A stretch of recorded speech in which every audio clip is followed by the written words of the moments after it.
예, 저희들이 8장을 끝내고 이제 9장으로 넘어왔습니다. 우리가 8장에서 성령 하나님의 사역이 무엇인지를 함께 살펴보았습니다. 5가지가 나오죠.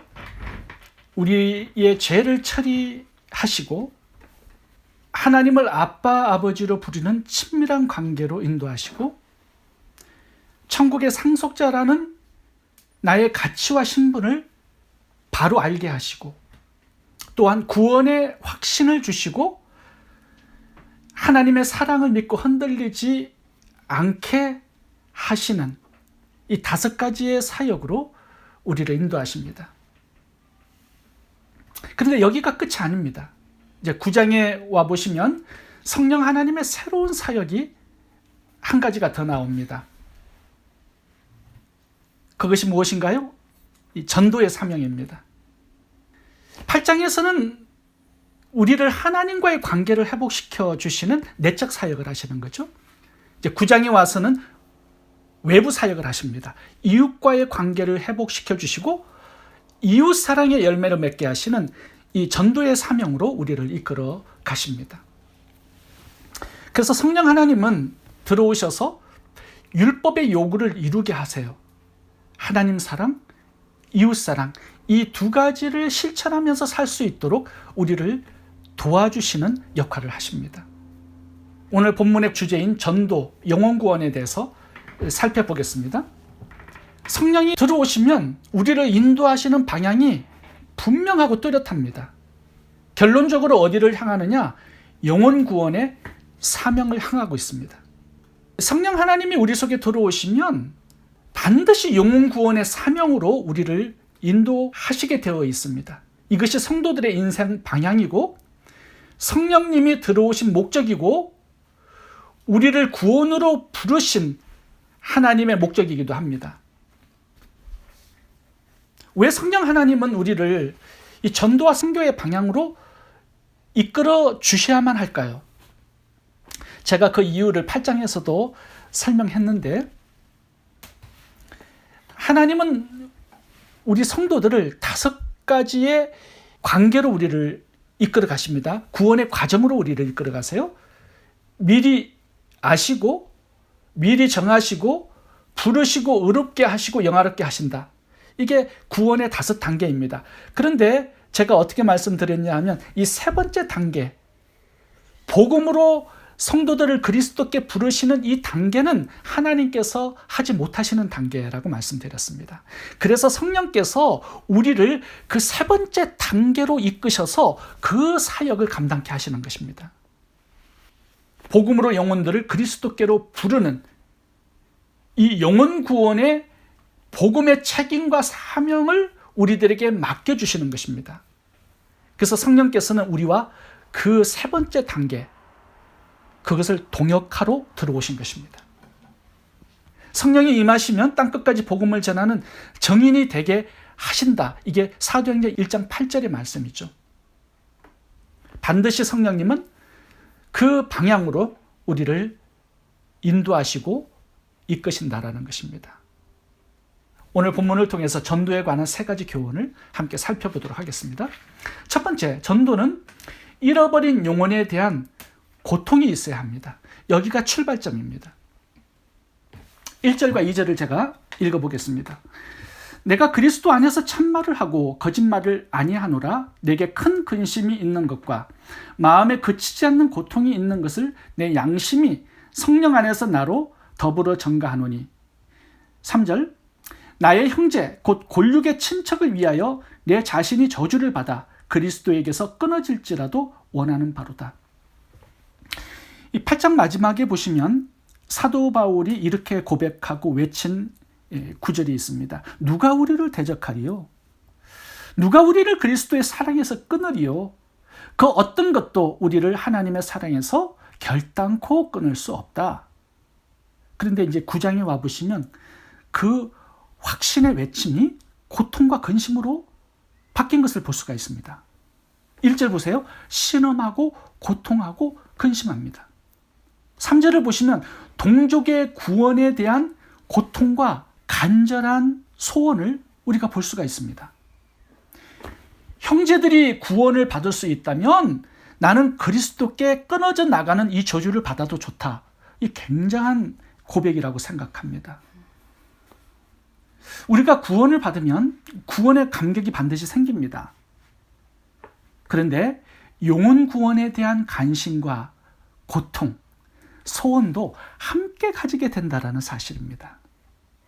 나 혼자 구원받는 것으로 절대로 만족할 수 없습니다. 이웃의 영혼 구원에 대한 아픔과 고민을 함께 가지게 된다는 거예요. 구원이라는 것이. 이웃의 영혼 구원에 대한 아픔과 고민, 이게 누가 주는 마음일까요? 1, 2절을 보시겠습니다. 성령 안에서 나와 더불어 정언하노니, 성령께서 내 속에 들어오셔서 이웃의 영혼에 대한 구원의 열정, 이 관심, 이 고통, 이 소원의 마음을 성령께서 심어주신다라는 것입니다. 그래서 우리가 구원받게 되면 반드시 이 방향으로 나아가게 되어 있습니다. 구원의 확신과 기쁨, 동시에 죽어가는 영혼에 대한 아픔과 근심, 책임과 사명, 이게 우리에게 함께 주어지는 은사입니다. 그래서 이 영혼 구원에 대한 아픔, 관심, 소원, 이것이 사역으로 나아가는 첫 관문입니다. 이 마음이 없다면 아직 성령의 인도하심을 받지 못하고 있다는 뜻입니다. 영적 성장이 안 되고 지금 가로막혀 있는 것입니다. 성도님들이 저의 설교를 들어보시고 왜 목사님은 복음, 구제, 전도, 선교에 대해서만 설교하느냐고 이렇게 따지는 분들이 가끔씩 있어요. 제 와이프도 그렇습니다. 아프리카 성전 건축과 학교 건축, 선교사님 후원의 저희 재정 대부분을 사용하는 거 여러분들이 아실 것입니다. 왜 그렇게 하느냐? 성령이 오시면 그 방향으로 인도하시니까 따라가게 되어 있습니다. 구원받은 성도들의 삶에 일어나는 현상은 나만 생각했던 개인주의 삶에서 이제 이웃의 영혼이 보이고 하나님의 아픈 마음이 보이고 어떻게 하면 전도하고 선교할까, 영혼을 구원할까, 이 영역에 관심을 가지고 부담과 책임을 가지게 되어 있습니다. 이것이 성령 하나님께서 이끌어 가시는 삶의 방향이에요. 예전에는 돈 벌고 높아지고 편안히 사는 것이 나의 최대 관심이었어요. 근데 이제는 어떻게 하면 내 돈이 한 영혼을 살리고 내 직장 사업이 한 영혼을 살릴 수 있을까 고민하게 되어 있습니다. 어떻게 하면 아프리카, 아시아의 남미에 교회를 세우고 학교를 세우고 영혼을 구원할까? 이런 관심과 소원이 바로 성령님이 들어오셔서 구원받은 성도들에게 일어나게 하시는 성화의 과정입니다. 바울의 이 큰 근심과 그치지 않는 고통은 하나님의 고통이요, 또한 구원받은 성도들의 고통이 될 수밖에 없습니다. 성령께서 그 방향으로 이끌어 가시기 때문이죠. 두 번째, 전도는 가까운 이웃에서 시작해야 합니다. 본문에서 배워야 할 두 번째 교훈이 바로 이 점입니다. 가까운 가족에서부터 시작해야 한다는 거예요. 3절을 읽어보겠습니다. 나의 형제 곧 골육의 친척을 위하여 내 자신이 저주를 받아 그리스도에게서 끊어질지라도 원하는 바로다.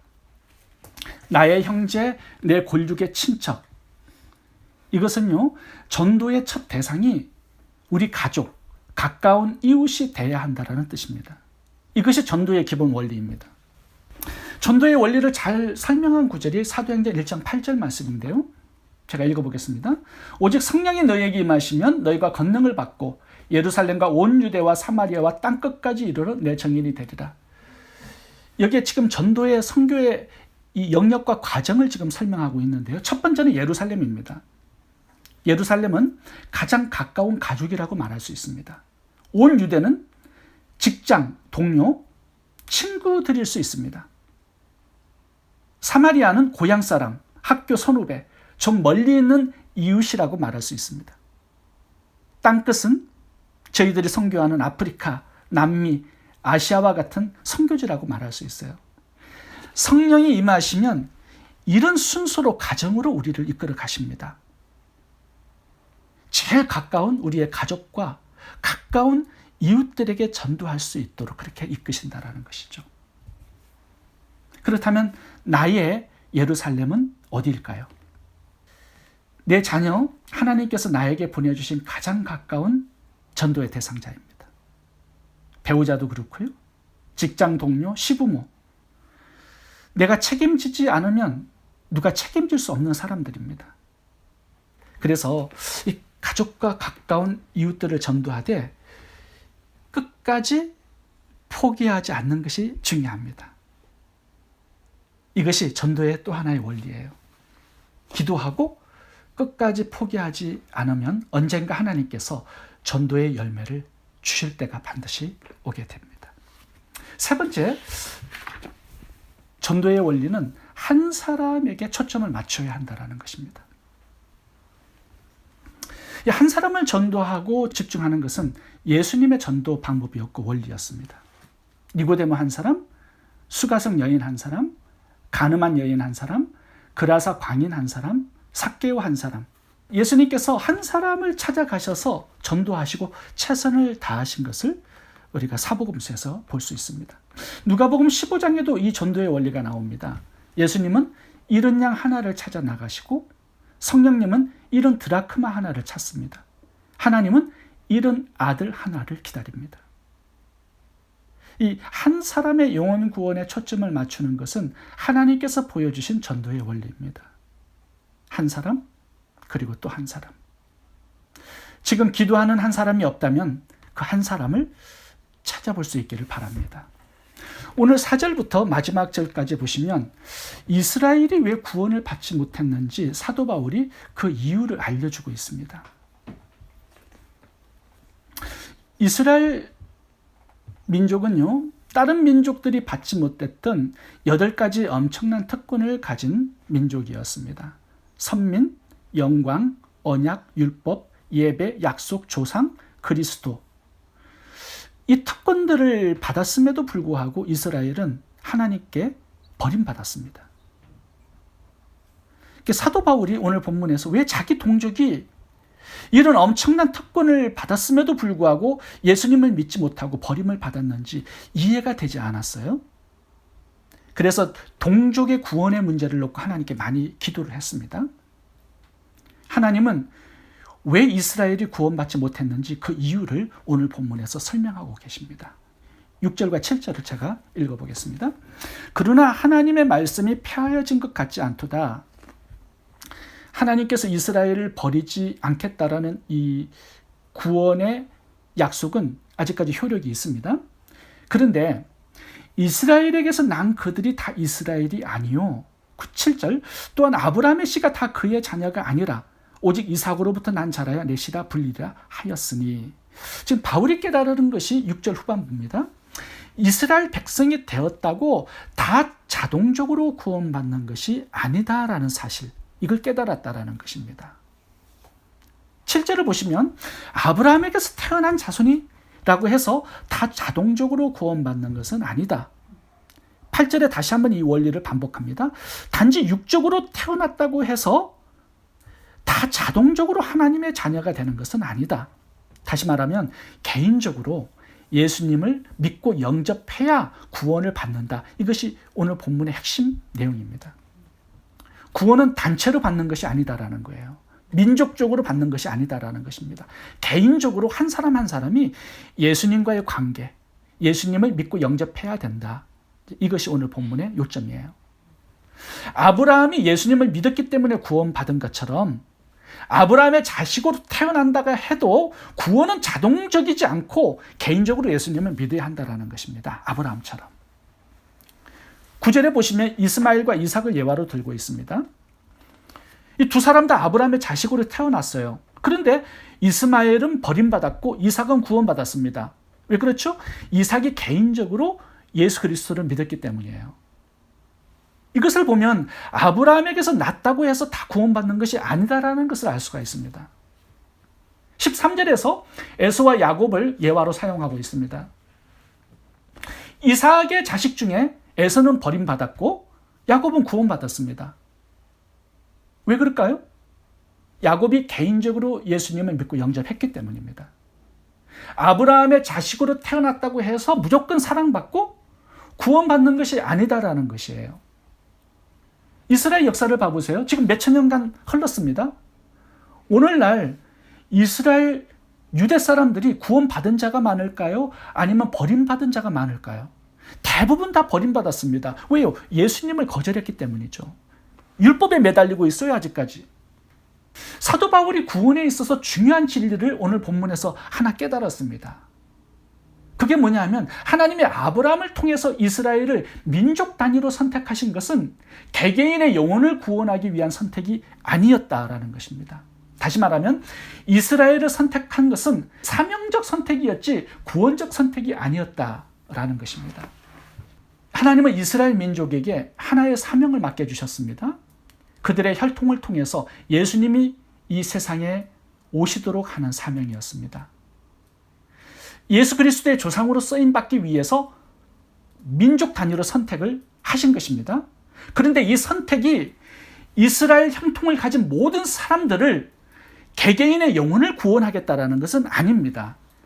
아브라함의 자손으로 태어난 사람이라 할지라도 자기 영혼이 구원받기 위해서는 개인적으로 예수님을 선택하고 영접하고 믿어야 한다는 것입니다. 어떤 선교사님이 계시는데요. 자녀가 5명입니다.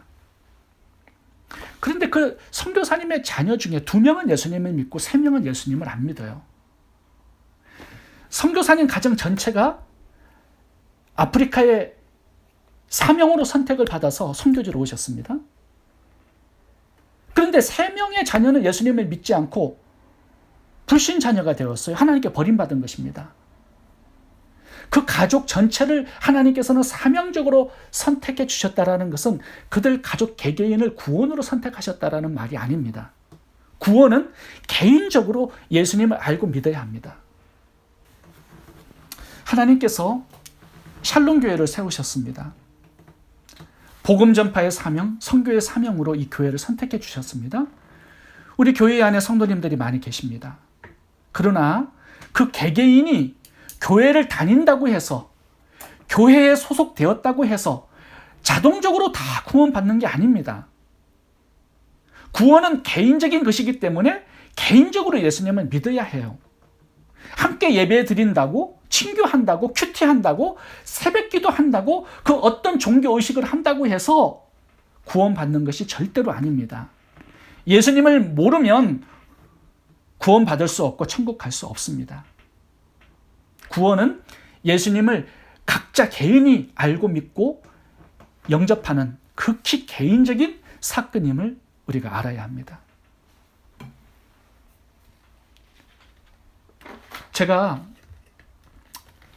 목회를 하면서 개인적으로 모든 성도님들에게 예수님의 5가지 복음의 내용을 가르쳐 드리려고 참 많이 노력하고 있습니다. 교회에 나오고 예배에 참석하는 것이 구원받는 것이라고 착각할 수 있기 때문에 제가 교회에 오시는 모든 분들은 일단 이 복음의 5가지 내용을 개인적으로 만나서 성경 공부를 하면서 가르쳐 드립니다. 목회 사역의 우선순위가 이렇게 교회에 오신 분들에게 복음을 개인적으로 가르쳐 드리는 것입니다. 어떤 분들은 잘 마치신 분도 있고요. 어떤 분들은 시간이 없다고 다음에 하자고 해서 못하신 분들도 있습니다. 제가 가르쳐 드리고 싶어도 그렇게 할 수 없는 분들이 있어요. 너무 바쁘셔가지고. 시간이 없다고 거절하시는 분들도 있으셨습니다. 몇 분 제외하고는 다 마치신 것 같아요.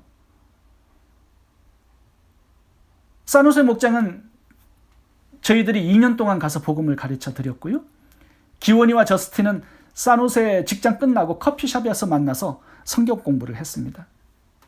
이수진 성도님은 학교 끝나신 다음에 저희 집으로 와서 일주일에 한두 번 성경 공부를 해서 복음의 5가지 내용을 다 2번 마치셨습니다. 이면정과 김선홍 성도님은 저희들이 캐스트로 밸리로 가서 커피집에서 성경 공부를 했어요.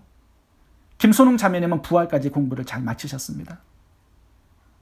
제가 주중에 시간을 내서 만나고 인터넷으로 온라인으로 하고 해서 예수님의 구원의 복음을 가르쳐 드리려고 하는 이유는 단 한 가지입니다. 살롬교회에 소속되었다고 해서 자동적으로 단체로 구원받지 못하기 때문입니다. 구원은 예배, 기도, 찬양, 친교로 되지 않습니다. 오직 복음으로 부르심을 받아서 예수님을 개인적으로 믿고 선택하고 영접해야 합니다. 그렇게 하기 위해서는 이 복음을 들어야 믿어야 하는 것이죠. 그래서 복음을 공부하는 것 외에는 예수님을 알 수 있는 방법이 없고 믿고 구원받을 방법이 없습니다. 말씀을 정리하겠습니다. 아브라함의 후손이 되었다고 자동적으로 구원을 받을 수 없습니다. 이스라엘 백성이 되었다고 자동적으로 구원을 받을 수 없습니다. 교회에 소속하고 예배에 참석해도 자동적으로 구원받을 수 없습니다. 예수님이 누구신지 왜 믿어야 하는지 공부해서 직접 믿고 개인적으로 영접해야 합니다. 사명의 선택이 구원의 선택이 아니다라는 거 기억하셔야 합니다. 구원은 지극히 개인적인 것입니다. 개인적으로 예수님을 믿고 영접해야만 합니다. 그래서 예수님도 직접 한 사람 한 사람 찾아다니면서 복음을 전했습니다. 우리도 마찬가지입니다. 자녀들에게, 배우자에게, 가족들과 친척들, 친구들에게 예수 그리스도의 복음을 개인적으로 한 사람 한 사람에게 전해 주어야 합니다.